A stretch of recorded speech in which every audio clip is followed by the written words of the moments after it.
Good afternoon, everyone, and welcome to our webinar series. Today's session is entitled Pioneras, the role of Latina researchers, scholars, and activists in healthcare. So we're glad that you can join us for a little cafecito and a great conversation. And hopefully you will be able to take away today feeling uplifted. My name is Lisa Ponte Soto, and with me today I have my colleagues, Dr. Lisa Sanchez Johnson, Nurse Susana Gonzalez, and Jenna Chenoweth.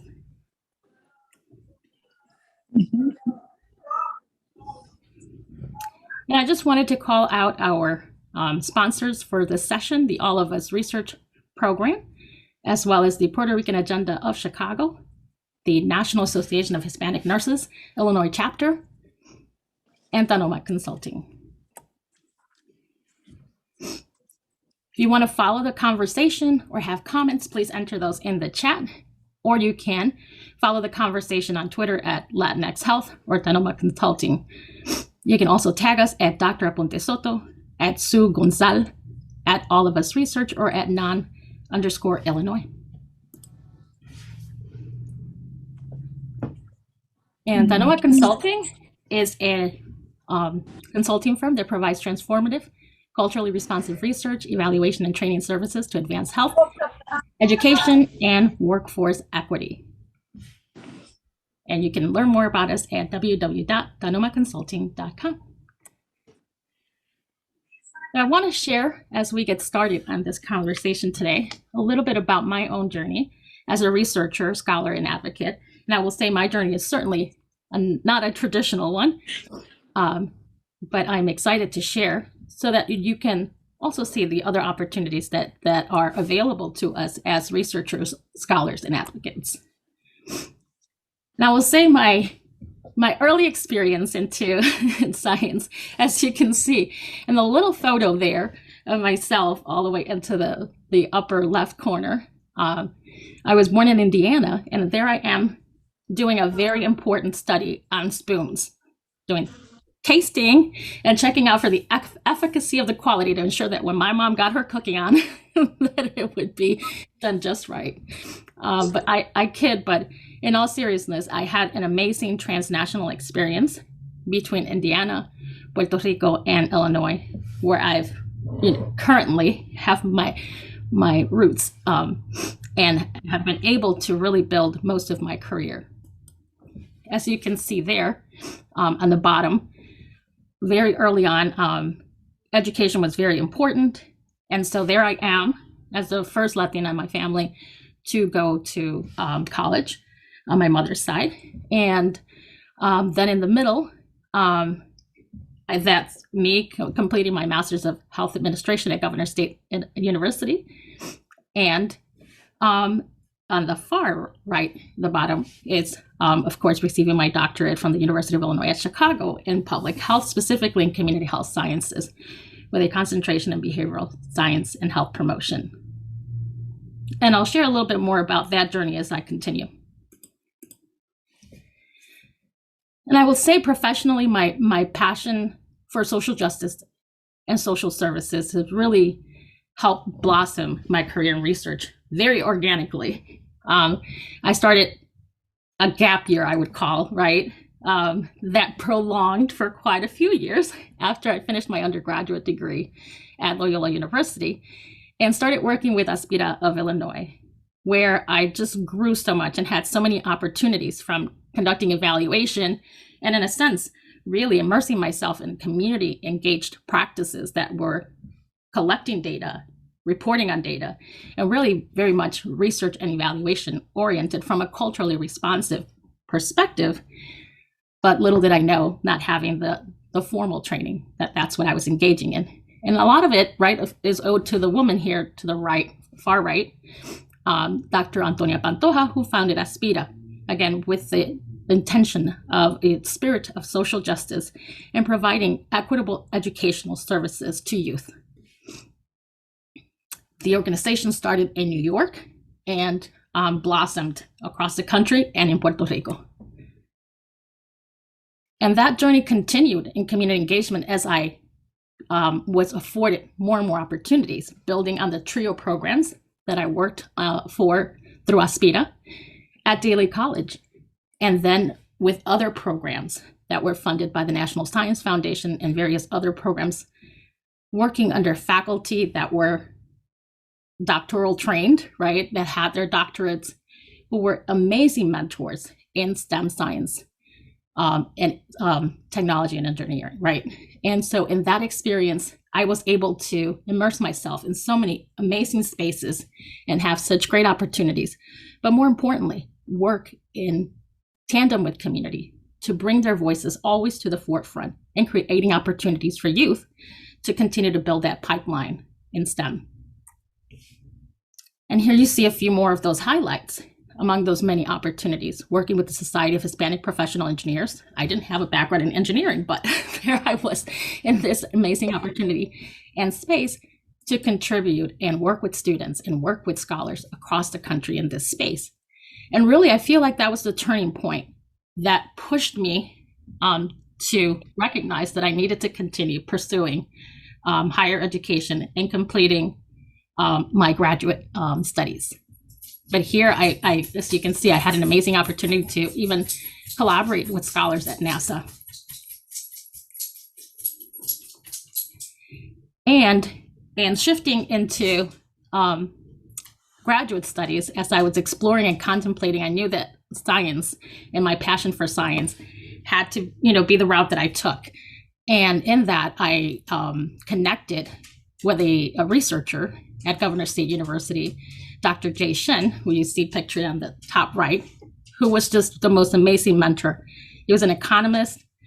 I didn't know a lot about what economists did at the time, but he was a health disparities researcher, and his passion for that work and his mentorship and desire to work and mentor students of color was what really drew me to work with him. I had so many amazing opportunities. I was able to present research at my first conference and publish my first academic journal with him, and the opportunities continued to grow from there, working with the Illinois Department of Public Health on STEM evaluation projects and presenting at other conferences.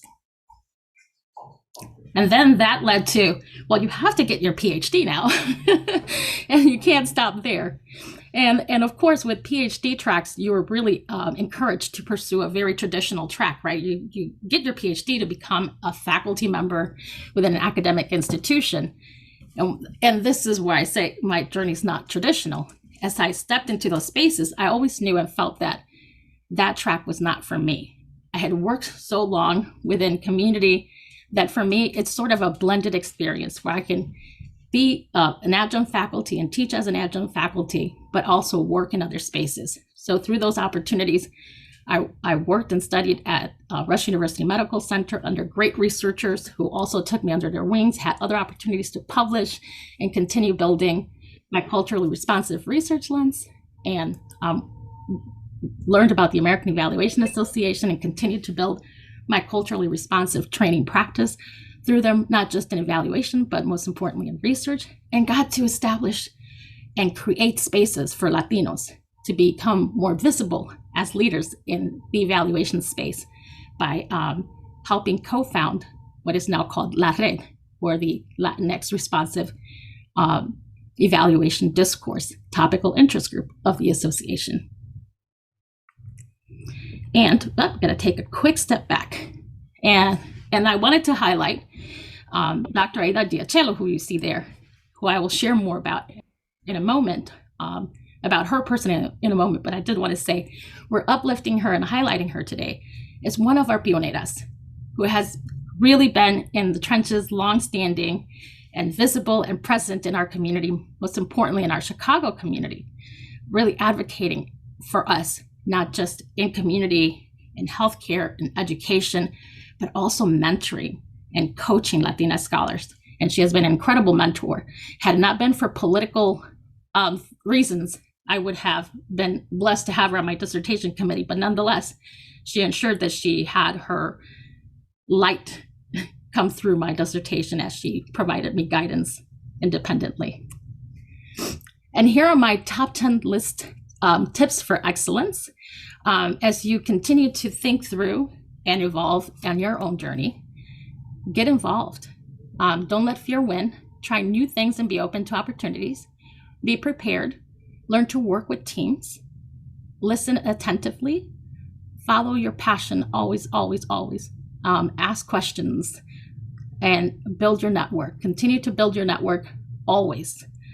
And be unapologetic about yourself, your authentic self, right? Come forward with everything and all that you are. And be kind and humble. Please remember that there is room for all of us. So always think about how you can lift a sister up, or lift specifically a Latina sister, right? I don't know if you've seen the phrase or about a woman who actually helps another woman fix their crown, as opposed to criticizing that it's crooked. It's really one that you want to affiliate yourself with. And again, I wanted to lift up Dr. Aida Diachello as one of those women that helps lift other women up in our field as Latina scholars, researchers, advocates, and activists, and as being one herself, and not being challenged or taken down by the difficulties or the barriers that she encountered, and always paying it forward. I'm not going to read through her profile here, but please do take a moment to, if you don't know about her, to get to know who she is and get to know about her work, not just in social justice spaces, but to help eradicate health inequities and health disparities in our communities of color. And an equally amazing scholar, researcher, activist, and advocate is Dr. Lisa Sanchez Johnson, who is with us today. And I want to share a little bit about her before I pass the baton for her to share her journey.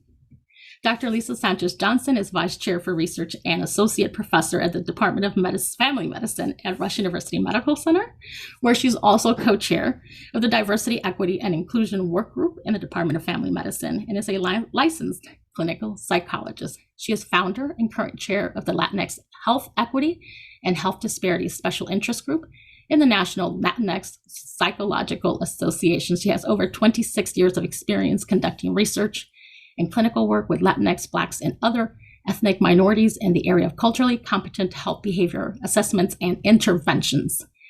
Her research interests include culturally competent healthcare, culturally competent obesity, interventions and assessments for Latinx and Blacks using community-engaged approaches, disparities in weight loss after bariatric surgery across ethnic groups, and cancer, diabetes, and cardiovascular risk reduction in Latinx and other underserved groups. And you can see that she's received many NIH grants and other awards, and is very, very well recognized in our community as an activist and scholar. So I'm going to turn things over to Dr. Sanchez Johnson to share about her own journey. Thank you so much, Dr. Ponte Soto. I really appreciate it. And great to follow you along in this journey, and also Dr. Aida Diachello. So I'm going to talk a little bit about my journey. So happy to be here with you all celebrating as part of Women's History Month. So thank you for this opportunity again. So a little bit about me and how I kind of got here, and why I was interested in these areas. So I was born and raised in Hawaii, which is the most culturally diverse state in the United States. And with that background, I really gained an appreciation for working with multicultural groups. I always tell people that that's the only thing I know how to do, to appreciate culture, work from a cultural lens. It's a beautiful place to visit, of course, for those of you who have been there, but really to live and grow in that area. It really helps you to appreciate and build upon each other's cultures. And from a very, very young age, I was interested in psychology, and interested in, ever since I would say as far back as second grade, interested in why people do the things that they do. How does the world work? And, this is a picture of me at my first science fair one of my first science fairs in fifth grade. I tell people I was doing science. I was going to the state science fair, fifth, sixth, seventh, and eighth grade. I'm really interested in how things grew, how animals to people and things like that. So I always ask many, many questions. And with that said, I think we have some other things on this slide. I don't know if I'm able to. Yes. Okay. So my clinical practice. Thanks, Lisa. So as a clinical psychologist, I'm not seeing patients right now, but I'll start to see patients very, very soon as part of my practice. But I've always seen patients traditionally in the realm of health psychology and behavioral medicine. So working at the intersection of health and mental health and wellness, really enjoy doing that work. I've done consulting in a number of different areas related to that. Community outreach has been extremely important to me in terms of engaging our different communities. And again, that's the cultural lens that I come from as well.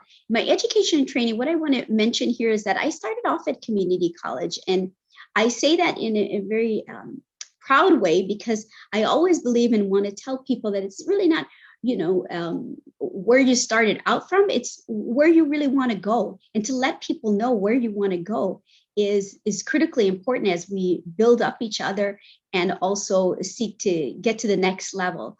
So in terms of my research though, so I've always, again, had that cultural lens. And I tell people that I study cultural variables underlying race and ethnicity to understand better how these cultural values and ethnic identity and acculturation and biculturalism, all of these cultural strengths, how they affect health behaviors and help us to develop resiliency. So across the different studies that I've conducted, whether it's through an undergraduate years, because I still remember, I know that funding, one of the messages I want to give is that I know that funding often is a barrier for people to go to college or stay in college or go to graduate school or take it to the next level. And I want to just encourage folks to let people know what it is that you're looking for, because there's a tremendous network here that we have in terms of Latino health. And I can remember as far back as in undergraduate years, and my mom and I poring over textbooks. Back then, you had to go to big, thick books that were scholarship books to look for funding. So, luckily, we now can just talk to our colleagues and search on the internet. So there is money out there, and I encourage you to just be resilient and open and letting people know. And I guess, so, across different studies, again, studying cultural variables underlying race and ethnicity. So these are some examples of that. And I guess in the next slide, the final remark I want to make here is just really about the importance of mentorship. So, the goal of a mentor, and there's a definition of mentor, is really a dynamic, reciprocal, personal relationship that Johnson talks about. It's really, to understand mentoring is when a more experienced person, a mentor, acts as a guide to their mentee, as a guide, probably as mentor, teacher, and sponsor of a less experienced person and mentee. And, it took me a while to understand that all you have to do is kind of ask people, could you serve as my mentor? Or I need some support in this area. So I want people to learn to, and my wish, for everybody is to not be shy about what your needs and aspirations are. I'm constantly telling people about what I'm seeking and how I seek to go about it and getting input on that. And the thing about mentoring that I want to emphasize is that there's those formal mentors that maybe you're assigned in schools, but there's also informal mentors, and there's mentors that you can seek to other professional organizations. And so we really want to try to capitalize on that in terms of whether it's through nurses associations, psychological association, medical associations. It doesn't really matter. It's just about getting some additional expertise. And some of these aspects of mentoring, ideally, because mentoring is so important to me. I have a mentoring program, training program that you'll see in the next slide, but these are some of the elements of mentoring that can be helpful in your career in terms of intentional role modeling, a safe harbor for exploration, and some of the other things that you see here on this slide. And to understand that relationship may last beyond that formal assignment. So even for myself, people like Martha de Viglis and Aida Giechello, those are just a few of the fantastic Latina role models and mentors that I have in Chicago. But I also have nationally people like Patricia Arredondo, Sara Santiago Rivera. There's so many people that we just want to help other people, because we know what challenges may exist, and we want to, I can speak of myself, help people to develop more resiliency and wellness throughout their research career or academic career, community engagement career. So I guess I'll wrap up on the next slide. which shows a little bit about how to contact me, or if you're involved in Latinx research. I do have a program at Rush. We call it the Multicultural Latinx Health Research Program. We do have a scholars program. You see that some of my scholars are here on the call today. Latinx Obesity and Cancer Health Equity Scholars Program that came initially through the Chicago Cancer Health Equity Collaborative, and now is at Rush in terms of a training program. There's also a mentoring program for research through the All of Us research program. And then finally, again, through my affiliation with the National Latinx Psychological Association, there we have a Latinx Health Equity and Health Disparity Scholars program. And I think my contact information is there on a slide somewhere. There it is. Thank you, Dr. Puente Soto. And I want to just continue to encourage and uplift people. And please feel free to contact me if you're looking for a home or just some mentorship. I could perhaps help guide people in the right direction with my own networks and help build people up together. Thank you. Thank you, Dr. Sanchez-Johnson. And if you could please drop your email in the chat so that others can grab it from there, that'd be wonderful. Or if you prefer, you can also screenshot this slide. Great idea. And next we have an amazing researcher, scholar, activist, Nurse Susana Gonzalez. I'll share a little bit about her so that I can turn things over for her to share the amazing work that she does in collaboration with the All of Us programs and the amazing work that she does with our communities here in Chicago. Nurse Susana Gonzalez is a nurse educator and consultant with ASI Home Care. She's past president of NAN Illinois and national board member of NAN.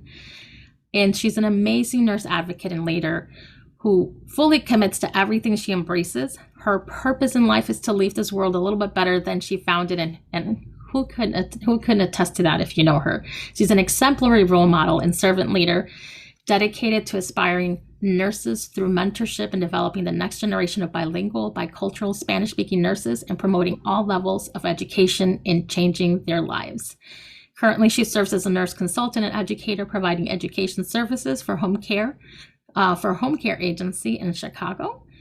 She's also an adjunct faculty member at the ADN and a Master Entry Schools of Nursing program. And you can continue to read the amazing accolades that are here, as she is truly an advocate that volunteers through and through when there is a need. Nurse Susana is there to help. And so, Susana, I turn things over to you. Thank you so much for being a part of our session today. Oh, thank you guys. What a great team. I want to apologize. I am in a shared space in a loft, and it's a little bit noisy. So I hope that you can hear me, and I will do my best to mute when I am not speaking. So I did want to share that as part of the National Association of Hispanic Nurses, we are very committed to advancing the health in Hispanic communities, and we lead and promote and advocate the educational, professional, and leadership opportunities for Hispanic nurses. We have been celebrating the culture, the caring, and the spirit of Hispanic nurses, and we are the leading voice in our communities. Next slide.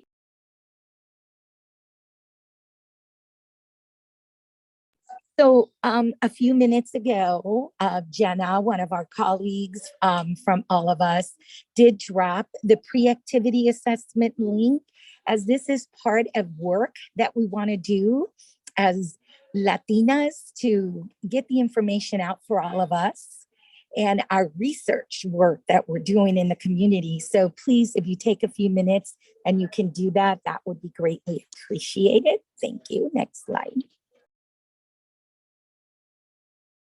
So in Illinois, we have a very rich history of bridging healthcare disparities among nurses in our communities. And I'd like to share the next slide.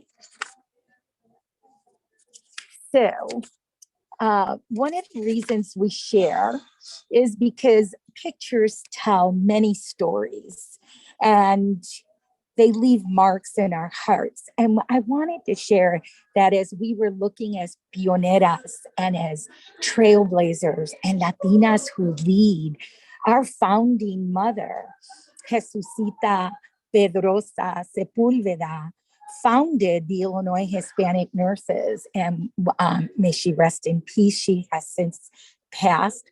But in the next picture, if people know who Carmen Velasquez, our pioneer founder of Alivio Medical Center, y era como comadre de la Jesusita, who was our founding president, right? And then I know some of the nurses on the call that are participating can appreciate meeting or seeing some of the people that left an imprint, right?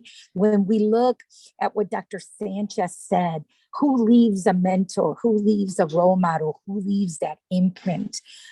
Elsa Garcia, who also has since passed, was one of our presidents for this chapter. And I share a few of the pictures of one of the last sessions that Jesusita hosted at Weiss, where she was a house supervisor and invited, as nurses, we host chapter meetings. And I wanted, so as the nurses see, or as we see, that our national president, who is our Dr. Adriana Nava, she's our national president for the Hispanic Nurses Association. She's in this picture. And also our current president for the Illinois chapter, Dr. Stephanie Mendoza, and myself, who was president at that time for the chapter. And I share those because in these stories, we leave those little imprints. We have that dialogue. We have that mentorship. We build ourselves up and we encourage people to continue to serve and to move forward. So Jesusita was a remarkable nurse, and we're so grateful for her. The next slide goes a little bit back to, as you can see, our wonderful NIH relationship, which is the activism that Dr. Aponte talked about, right? As nurses, what do? We were selected to be since 2016. So it's amazing work that we've been doing in Illinois. I have the most amazing colleagues I work with. They are just as passionate as I am about serving our communities and giving back. So never think that any one of us does this alone. So anyway, we had two major goals. NIH's effort is that 50% of these participants that we enroll look like us and sound like us and come from racial and ethnic communities. And that's the work that we've been trying to do as a community. That's what community partnership building and what we are called to do as active nurses and active participants and leaders, which is why hence we selected this wonderful panel to share their wisdom. Next slide, Doctora. So a little bit of community defined, just giving you back what we already know. We're individuals, we're groups, we're organizations, we're associations.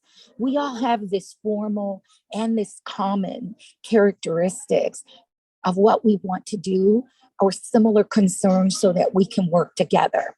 Okay, next slide. And then our favorite, which is academic partnerships, which you'll hear a little bit of from Jenna over at all of us at Northwestern and Precision Medicine. And you'll hear Dr. Aponte and her phenomenal vision about partnerships that we continue as Hispanic nurses to be a part of. Her Latina series are well vetted, and we have archives that you can listen to at any time that leverage evidence-based research, that empower you, that work with building trust and credibility. So these are just some of the factors that we work with together. I'm so sorry for all the noise. Continue. So a little bit more. Together we do, and we can increase community awareness. And that's really what the Hispanic nurses want to do. And as we work with these deep, committed partners. The Puerto Rican agenda, we have a 2-year summit coming up, because we collaborate and we work, and it's so important that we all work on the educational information and dissemination to our communities. So it's just a little refresher. And then I end a couple slides with pictures. I love pictures.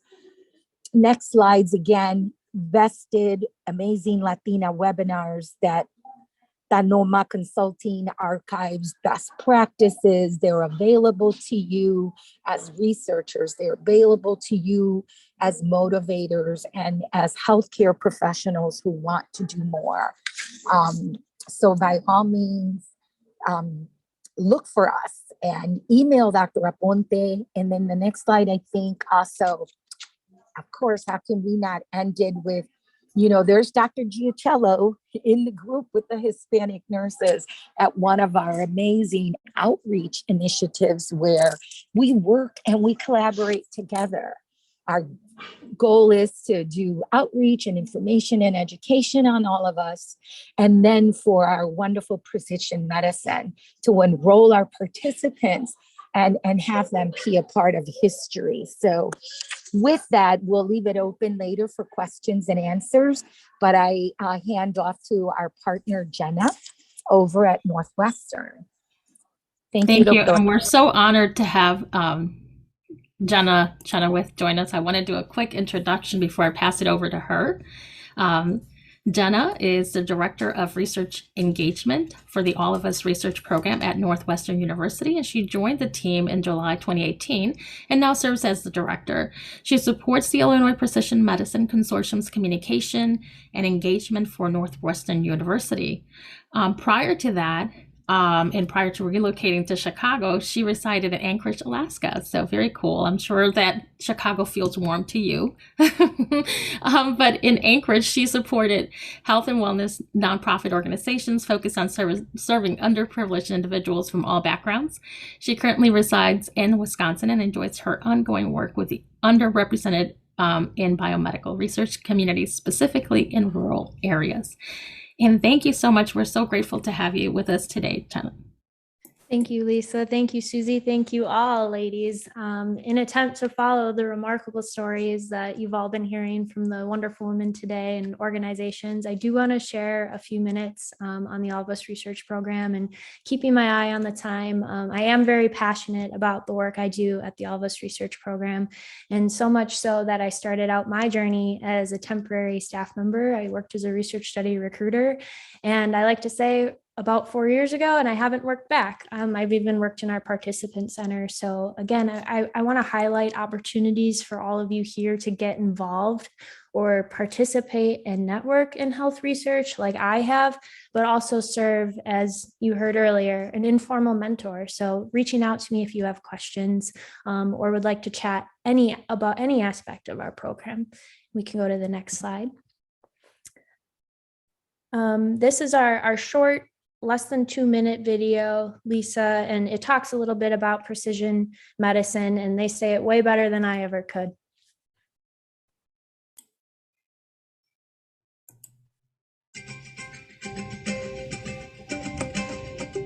Tenemos mucha oportunidad para traer a los hombres hispanos para hacer una investigación que realmente va a revolucionar el mundo. La iniciativa que se está desarrollando de la medicina precisa es para tomar la información genética de la persona y mezclar esa información con la información del medio ambiente. Hay mucha medicina que pueden beneficiar a la comunidad latina. This will specifically benefit the Latino community by them raising their hands, speaking up, and being actively involved so they don't miss out on the genetic and biomedical revolution.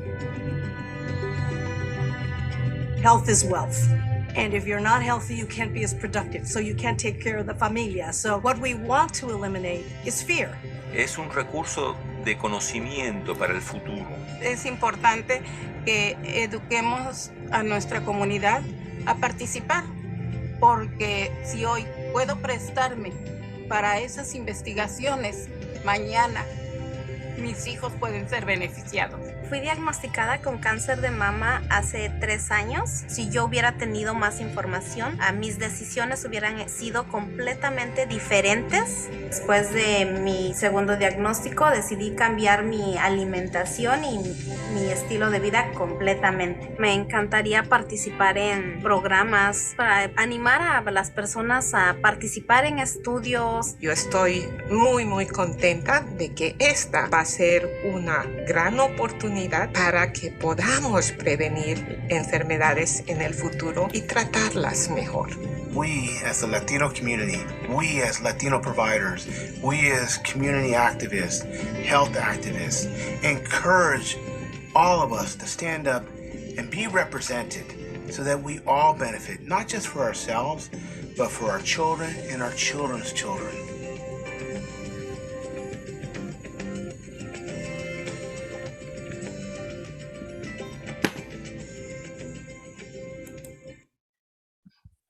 Thank you, Lisa. And I think it just does a great job, showing the faces or hearing the voices of the faces of the All of Us Research Program. And again, precision medicine is a new approach, and it's emerging. It's focused on disease treatment and prevention, taking into account everyone's different factors of life and health, to accelerate both treatment and prevention in health research, because health is wealth.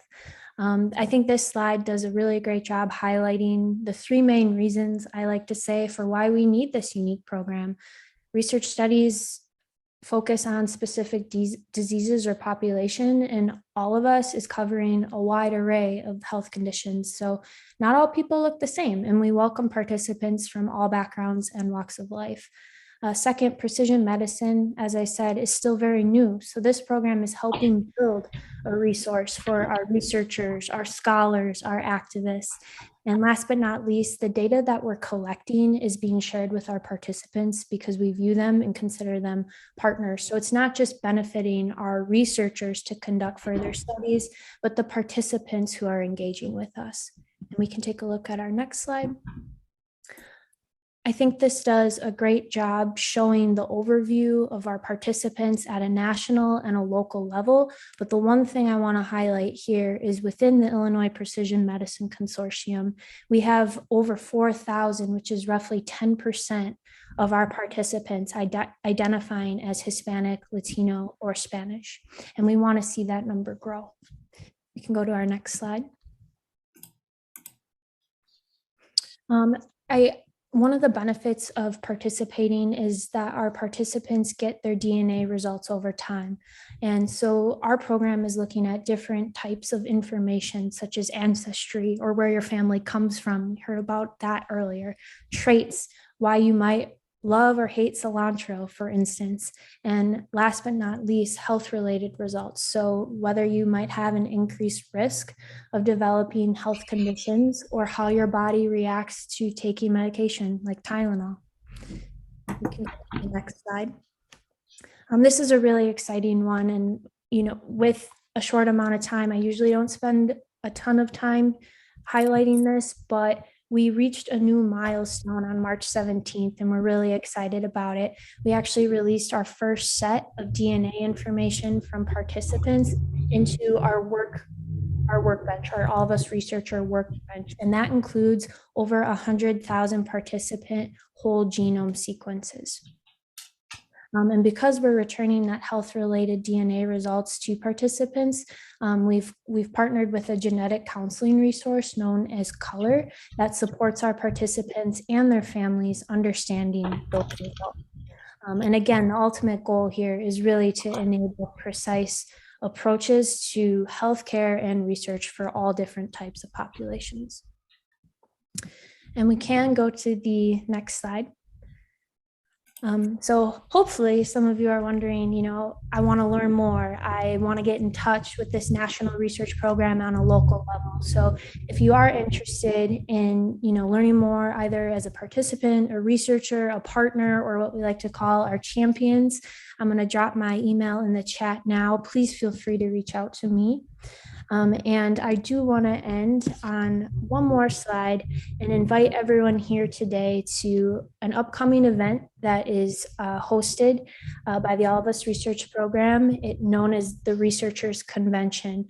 So I'll drop more links into the chat as well in lieu of time, but it is a 2-day virtual event. It's coming up March 31st through April 1st. And on one of the days, we are highlighting minority students involved in research. It's known as the Minority Student Research Symposium. So we're evaluating the work of researchers from underrepresented communities and how they've engaged with their mentors, and they're using the All of Us data browser and workbench to design and get involved with research. Thank you so much. Wonderful. Thank you so much. And thank you to all of our presenters and researchers, our scholars, our activists, our advocates. We're so grateful to celebrate you and celebrate with you during the Mes of la Mujer. And we're going to open up for a few questions. So if anyone has questions, if you're looking for a mentor or you're looking for resources, and Jenna's just shared a great event that's coming up as well. Or if you just want to be an advocate yourself to get others enrolled in the All of Us Research Project. Feel free to unmute yourself if you have a question or enter it in the chat.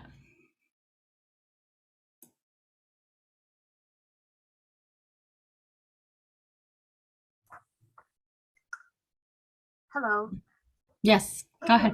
My name is Mariana. I work in the suburbs out here in Aurora at a community hospital doing community engagement. So just really want to thank you all for sharing your story. I do also have my fellow mentors that are Latinas in the field of public health. And right now I'm pursuing my MPH and MBA. So it's nice to see other Latinas that have also pursued. So I just really wanted to thank you for sharing your story and your willingness to be someone to reach out to in the future. So just really wanted to thank you. Oh, thank you. Thank you for being here. Really appreciate you being here. And we're so excited to hear that you're continuing on, because we do need, we're very underrepresented, as you can imagine, and just across every field, but in particularly in healthcare, where it really does have a life-saving effect, right?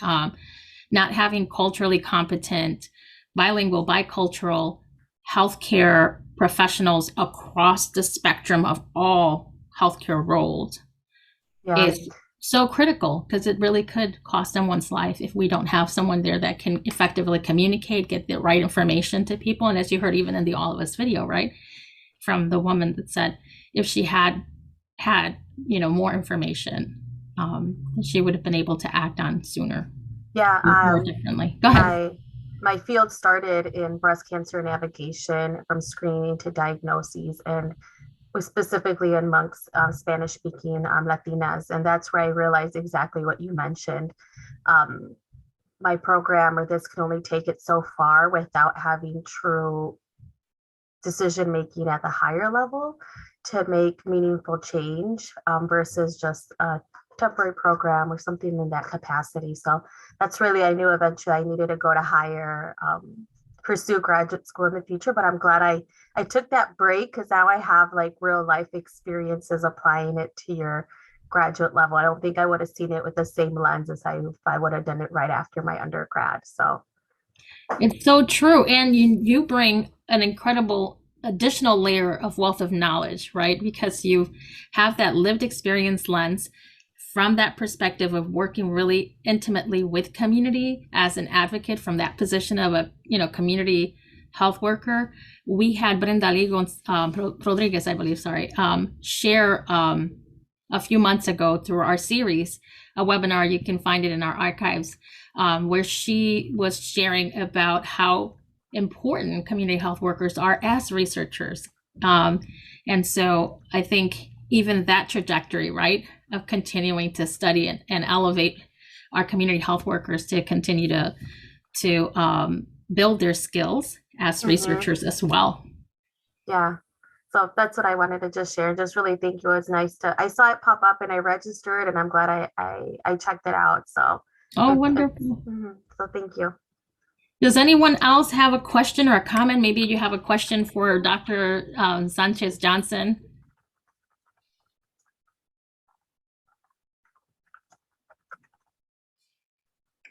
Or any of our presenters. Yeah, just wanted to throw out there just again how important it is to be resilient. You know, we all have these stories. We are people of resiliency, and that's such a huge strength. And so, you know, don't let anybody take that away from you. All it takes is really one person that you have approached and they really believe in you. That does just wonders, you know, to your own self-efficacy, the belief that you can do something. It's so powerful. You just need one person, and then that one person tells another person about you, and then it continues to grow. And we want to do that for ourselves, but we also want to do that for other people as they come, you know, after us, and to again build them up. So, you know, go for it. So proud of everybody for taking the time to attend today's session. Thank you for being here. That is so true, Dr. Sanchez Johnson. I don't know if you are all familiar with the queen bee theory, but I remember studying it in sociology.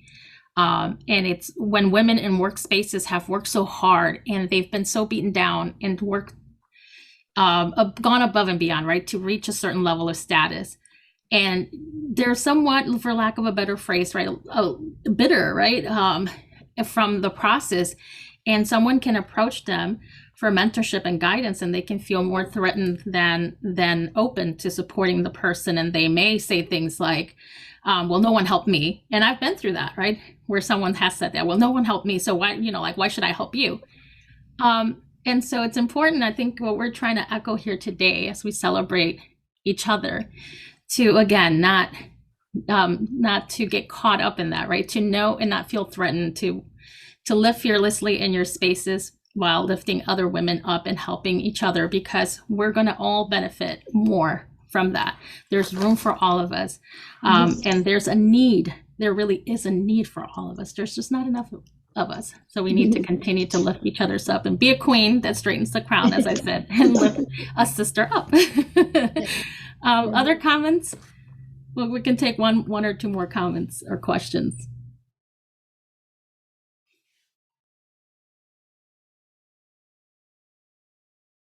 Well, if you think of something, feel free to jump in. We wanted to share some additional resources with all of you again. The links to the All of Us research program so that you can reach out if you want to participate or serve as a study participant or share with others and encourage them to participate in the All of Us research program. Not only is it important because we're underrepresented, right, as researchers and scholars, for us to be represented, but also for us to be represented in research and for us to participate in research. And in that same vein, the Illinois Unidos, it has partnered with IlliniNet Recover study. It's an NIH-funded study with UIC and other community-based organizations to study the long COVID-19 effects, so long hauler effect of COVID. And we need our community represented there as well, but specifically and particularly because we know how much it has impacted the Latino community, right? Disproportionately impacted the Latino community.